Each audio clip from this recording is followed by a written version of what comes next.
So, ito po yung nakuha natin sa garden. Hugasan po natin.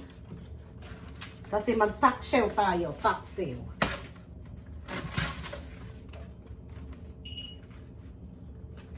Sabi yan.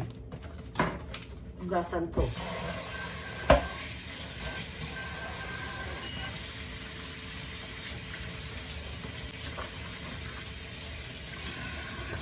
Okay, malinis na guys. So, ibalot po natin yung... Ito siguro pwede na to. Ibalot po natin ang ating galunggong. But, before anything else, ano muna tayo ng mga lamas.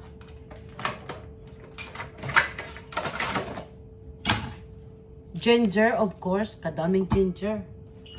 Damihan na natin ginger, guys. Huwag magtipid sa ginger. Hugasan. Hiwain. Kahit anong klaseng hiwa. Ganito po ang hiwa, guys. Ayan. Alright, tapos na yan. Next, onion. Onion. Lagyan ko po talaga ng onion ng aking paksiw.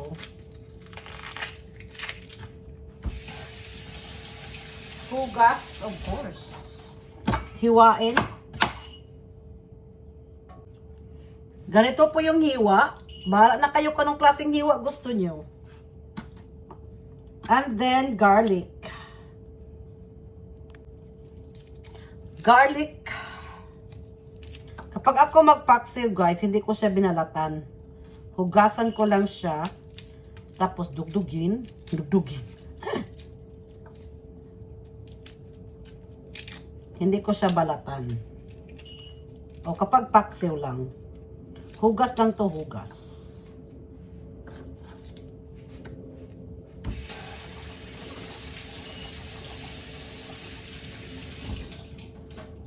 Tapos,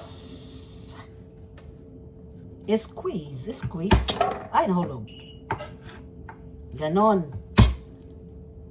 Ganito po, huwag niyong balatan. Pero sa akin, hindi ko binalatan. Kung anong gusto niyo, pwede.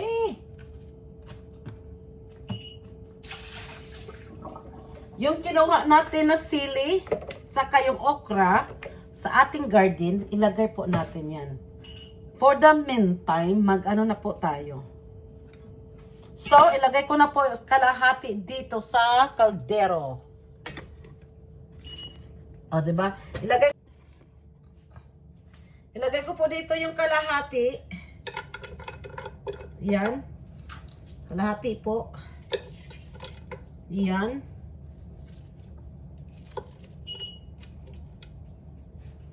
Tapos, ang kalahati ilagay natin sa taas. And then, magbalot na po tayo. Balot. Balutin mo ako. Ganito. Ganito pagbalot. Oh, dito ka muna.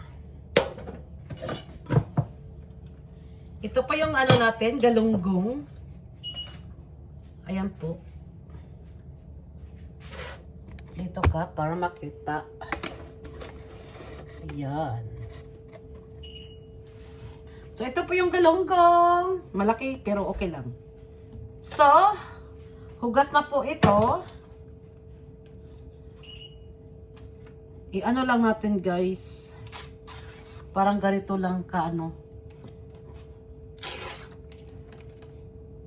Itong ganito.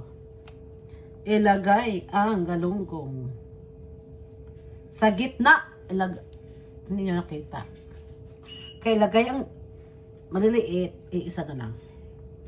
Yan, dalawa po kasi malalaki. So, ganito ibalotin natin. Ayan po.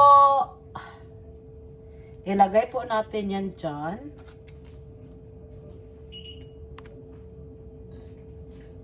Tapos, yung maliliit, tatluhin natin. Tatlo. Oh, tatlong maliliit. And then, ganito. Ganun pa rin gawin natin. Yan! Ganito po guys, oh. Ilagay diretso. So, ganito na po yung itsura niya, guys.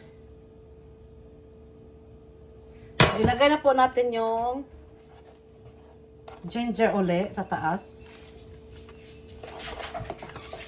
Tapos garlic. Tapos onion.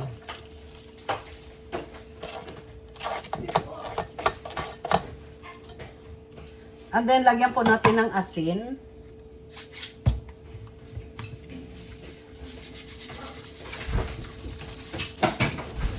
Ano yan? Black pepper. I like black pepper. Saka yung sili na kinuha natin sa ating garden. Dalawa. Hindi ko na siya hiwain.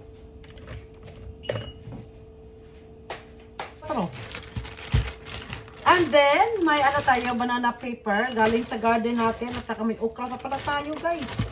Ihaluin na natin yan. Sayang eh. Ha?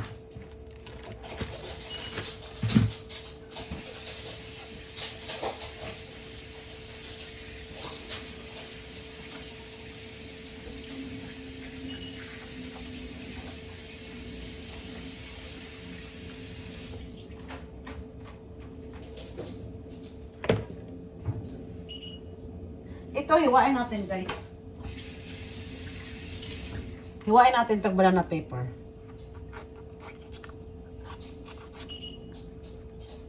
Simple. Very simple. And then, lagyan natin ng suka, of course.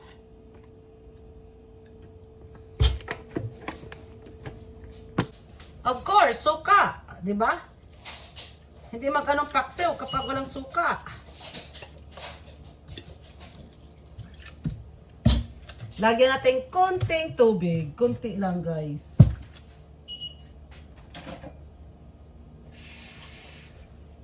Konting tubig.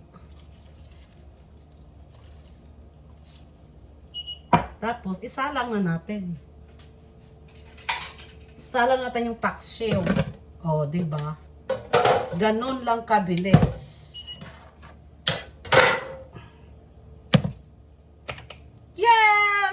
And then we check that one later in 10 minutes. Alright guys, check natin. Wow, look at that. Tikman natin siya. Kasi mabilis lang naman ito maluto ang paksiw. Tikim, tikim.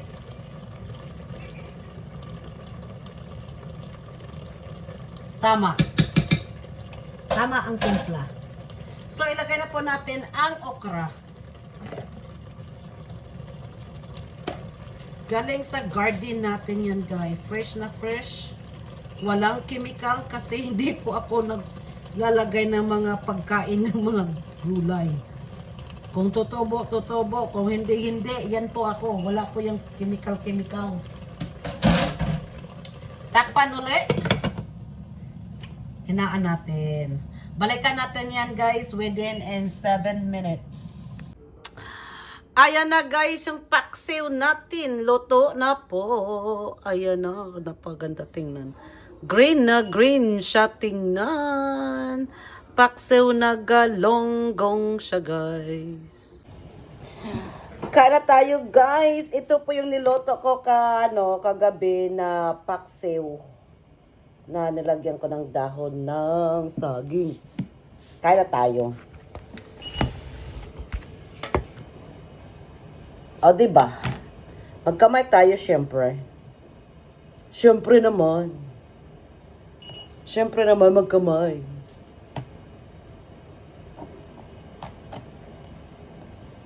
Ito yung niloto ko na paksiw.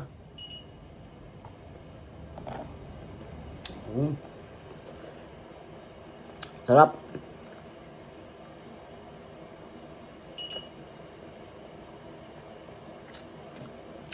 sili galing sa garden.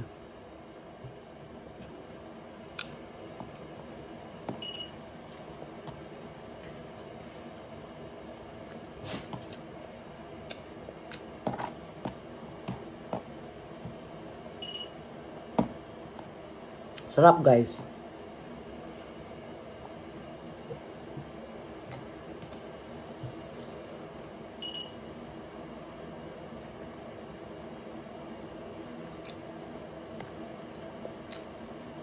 Paksiw galunggong.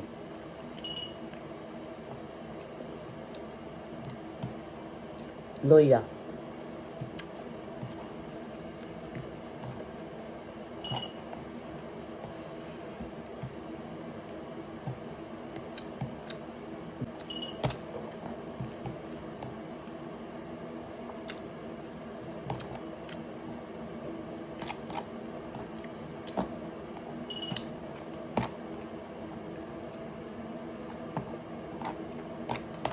Sarap. Sarap ng sabaw.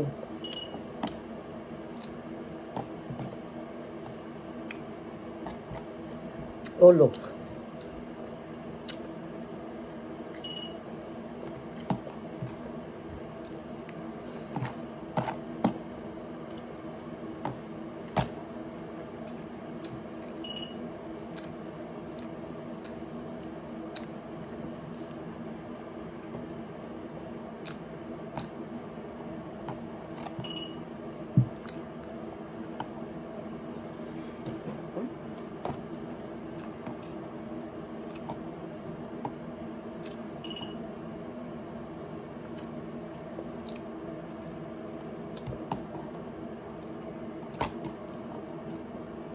Lumanghang.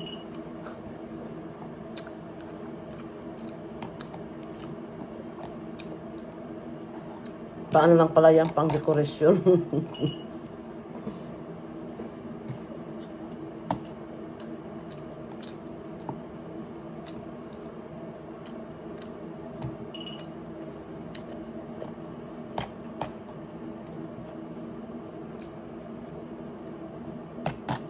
Sarap.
Sarap.